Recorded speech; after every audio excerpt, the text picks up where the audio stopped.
자, 우리는 어떤 이슈에 집중을 하면서 내일 시장, 앞으로의 시장을 바라보면 좋을까요?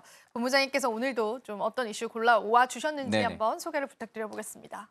저는 일단 로봇 쪽을 좀 가지고 왔습니다. 사실 일단 로봇이 이제 정말 빠질 수 없는 그런 세상이 온 것 로봇 같아요. 곱하기 조선이네. 아, 그래요? 네. 조선까지인가요? 그래. 아. 그래요라뇨. 네, 네. 직접 골라오신 거 네네. 아닙니까? 아니, 저는 이제 로봇 쪽에 조금 더 네. 비중을 실어서 말씀드리려 했는데 네. 사실 뭐 조선이나 로봇이나 뗄 수 없어요. 뭐 지금 로봇이 올라가는 것도 조선의 메타를 좀 받은 부분들도 있고요. 그러다 보니까 일단 지금 딱 올라가는 로봇 쪽에 올라가는 키워드 하나는 선체 용접 부분들을 용접. 협동 로봇이 할 수 있다라는 부분들이 일단은 부각이 되다 보니까 이런 쪽에 좀 협동 로봇 쪽이 좀 강세 흐름들이 좀 많이 나와줍니다. 특징적으로 유로메카 같은 경우도 좀 대장 역할을 좀 많이 해주고 있는 부분이고요.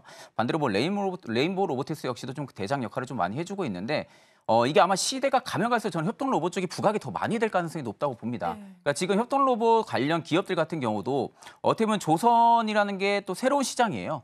어떻게 보면 협동 로봇 쪽에 있어서는 새로운 시장이다 보니까 이쪽에 대한 부분들을 지금 계속해서 개발을 하려고 하고 있고 또 이쪽에 지금 계속해서 초점을 맞춰서 움직이는 기업들도 굉장히 좀 많은 상황이거든요. 그러다 보니까 아마 협동 로봇 쪽 같은 경우는 시대가 가면 갈수록 저는 계속해서 수요가 좀 증가를 시켜줄 가능성이 굉장히 좀 높다라고 보고 있기 때문에 이제는 로봇이 실적과 모멘텀이 부각이 될 수 있는 시기가 아마 2025년도부터는 좀 이어지지 않을까 좀 그렇게 보고 있는 상황입니다. 그렇기 때문에 일단 올해보다는 아마 내년이 조금 더 좋지 않을까 개인적으로 그렇게 좀 보고 있고요.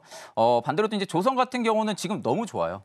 조선 쪽은 뭐 사실 좋을 수밖에 없습니다. 미 선박법 쪽에 대한 부분들에도 충분히 수혜를 받을 수가 있는 기업들이 너무나도 많은 상황이고요. 또 MRO 사업 쪽에 있어서도 결국엔 미국 쪽의 해군 잠수함, 뭐 해군이라든지 잠수함 같은 경우는 노후화가 되어 있는 선박들이 굉장히 많아요. 그럼 이 노후화되어 있는 선박들을 결국에는 뭐 수리를 하든지 교체를 하든지 유지 보수를 좀 진행을 해야 되잖아요. 그러다 보니까 일단 MRO 쪽에 대한 사업 수주가 올해보다 내년이 더 클 가능성도 굉장히 또 높지 않을까라고 보고 있는 상황이고 이게 또 친환경 정책이랑 또 많이 맞물려 있잖아요, 현재. 네. 친환경 정책이랑 좀 많이 맞물려 있는 상황이다 보니까 그 안에 있는 기자재까지도 연계적으로 수혜를 받을 수가 있는 상황인 거죠. 앞전에는 조선 쪽에 황금 사이클이 들어와 준다고 하게 되면은 조선만 굉장히 잘 갔었어요. 기자재는 좀 많이 못 따라갔었습니다. 근데 지금 같은 경우는 선박에 대한 뭐 교체부터 엔진 교체부터 시작을 해서 또 이제 유지 보수라든지 이런 부분도 시작을 해서 전체적으로 기자재 쪽까지도 같이 수혜를 받을 수 있는 지금의 시기가 좀 도래를 했다라고 볼 수가 있는 부분들이기 때문에 아마 중국 쪽을 계속해서 압박을 할 겁니다, 미국은. 네네. 중국을 계속해서 압박을 한다고 하게 되면은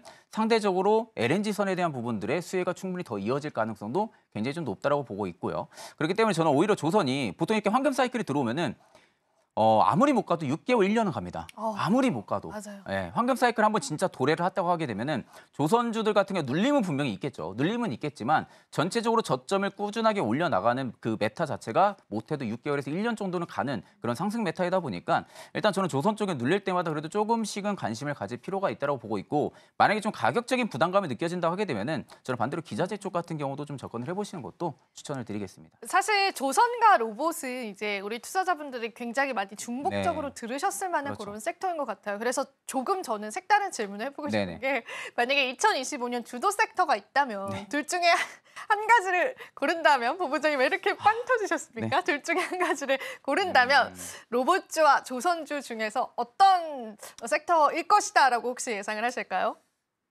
굉장히 어려운 어렵죠? 질문인데 저는 일단 개인적으로 전체적인 데이터나 그리고 전체적인 지금 움직임이나 이런 걸 놓고 보면은 로봇이 조금은 조금 더. 더 움직이지 않을까 생각을 해요. 왜냐하면 이제 조선 쪽 같은 경우 올해 중순 하반기부터 일단은 상승 사이클 고지에 계속해서 좀 들어왔던 부분들. 물론 이제 조선 쪽에 지금 뻗쳐나간 거죠, 로봇도.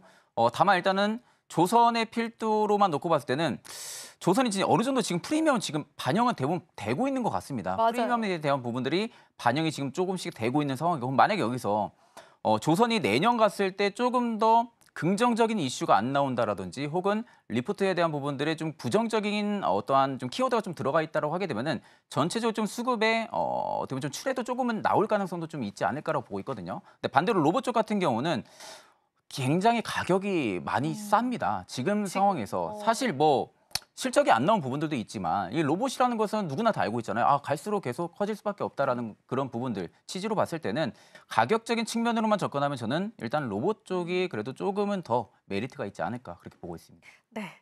내년 주도 섹터 저희가 로봇 쪽 그리고 조선 쪽 같이 바라보면 좋을 것 같고요. 자, 그러면은 이제 로봇 안에서 어떤 종목군들 본부장님께서 중요하게 생각하고 또 주목을 해보자라고 생각을 하시는지 본부장님 저희 네. 그러면은 그 중에서 어떤 종목을 조금 포트에 담아 볼까요? 네.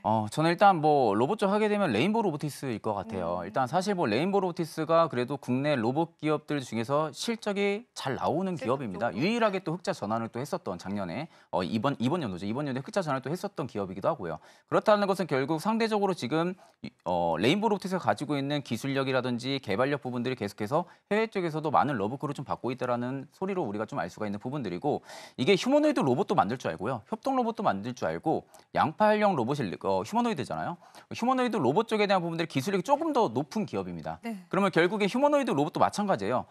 협동 로봇 쪽으로 좀 볼 수가 있는 부분들이거든요. 사람이 그 할 수 있는 그 수행 능력들을 또 휴머노이드 로봇 쪽에 또 대체를 할 수 있는 부분들이기 때문에 아마 갈수록 로봇 쪽에 대한 부분들의 수요가 계속해서 이어진다 하게 되면은 레인보우 로보틱스의 이 밸류나 프리미엄 부분들이 계속해서 좀 반영을 받을 가능성이 좀 높지 않을까라고 보고 있는 상황이고 또 그 뒤에 또 든든한 또 지원군이 있잖아요. 삼성전자가 또 붙어 있는 상황이고 그러다 보니까 실질적으로 지금 보니까 R&D 센터도 생각보다 많이 건설을 하고 있는 상황이더라고요. 그렇기 때문에 일단 R&D 센터까지나 뭐 이런 부분들을 건립을 하는 부분들을 놓고 봤을 때는 계속 레인보우 로보틱스 자체적으로 어떠한 로봇들을 특징적으로 지금 개발을 또 많이 하고 있다는 겁니다. 최근에 뭐 이슈 보니까 의료용 로봇 쪽까지도 지금 손을 대고 있더라고요. 네. 그러다 보니까 지금 다방면 쪽에 대한 부분들의 기술력을 가지고 있는 기업이기 때문에 상대적으로 로봇 쪽에 대한 부분들의 수급이 계속해서 이어진다라고 하게 되면은 아마 뭐 코스닥의 대장 역할을 많이 했던 레인보우 로보틱스가 일단은 가장 좀 유력하게 움직이지 않을까 좀 그렇게 보고 있는 상황. 그런데 지금 또 수급적으로 외국인 쪽에서도 3거래 연속의 수급이 들어오는데 이것도 네네. 우리가 긍정적으로 해석을 해보면 좋겠죠, 본부장님? 그렇죠. 일단 로봇 쪽 같은 경우 지금 외국인 특히 이제 어제 레인보우 로보틱스 굉장히 좀 많이 샀어요. 네, 어제 좀 그러니까요. 레인보우 로보틱스 좀 많이 샀는데 상당히 많이 지금 샀네요. 네. 외국인만 들어온 게 아니라 뭐 금융투자, 뭐 투신 들어왔네요. 기관 할 것 없이 네. 연기금도 최근에 다시 들어와주고 네. 있고 그렇다는 것을 일단은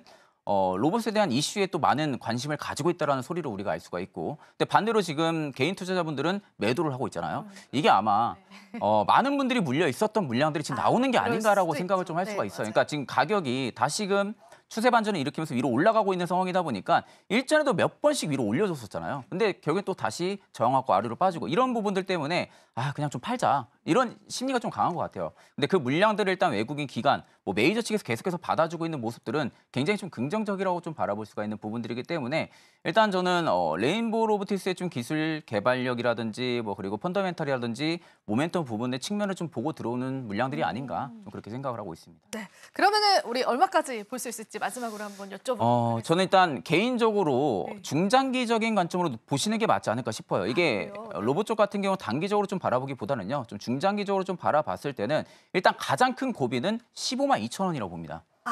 네, 이 구간이 레인보우 로보틱스가 가장 큰 고비인 구간이라고 보고 있거든요. 앞전에서도 놓고 보게 되면은 이번 연도 8월 달에도 그 고점을 찍고 빠졌었고요. 또 이번 최근에 11월, 12월 달에도 그 고점을 찍고 빠졌었거든요. 그렇기 때문에 가장 통곡의 벽이 지금 15만 원대로 좀 보여지는데 만약에 이번 이슈가 계속해서 좀 이어지면서 내년에 좀 로봇 시장 쪽에 대한 부분들의 개화 기대감이 계속해서 붙어준다고 하게 되면은 아마 15만 원대만 돌파해주면은 그 위쪽에 일단 또 매물이 많아요. 그 위쪽에 또 매물이 많지만 아마 이 박스권을 돌파를 시켜준 상황이다 보니까 이쪽 지지가 또 강하게 나와줄 가능성이 높습니다. 그렇다 하게 되면은 저는 일단은 단계적으로 19만 6천 원대까지도 충분히 상승 퍼포먼스가 나올 가능성이 높다라고 보고 있고요.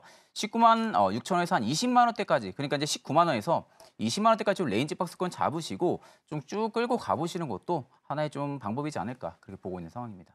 네. 레인보우 로보틱스 상세한 가격 전략까지도 저희 함께 들어봤습니다. 자, 본부장님과 함께 인사 나눠보면서 오늘 이 시간 마무리해보도록 할게요. 본부장님 오늘도 도움 말씀 고맙습니다. 감사합니다. 마지막으로 본 방송에서 제공해드리는 정보는 투자 판단에 대한 조언일 뿐입니다. 가치 판단과 상승 하락 보장하고 있진 않다는 점 다시 한번 유의 부탁드리겠습니다. 자, 저희는 내일 이 시간 다시 찾아뵙도록 할게요. 오늘도 시청해주신 여러분 고맙습니다.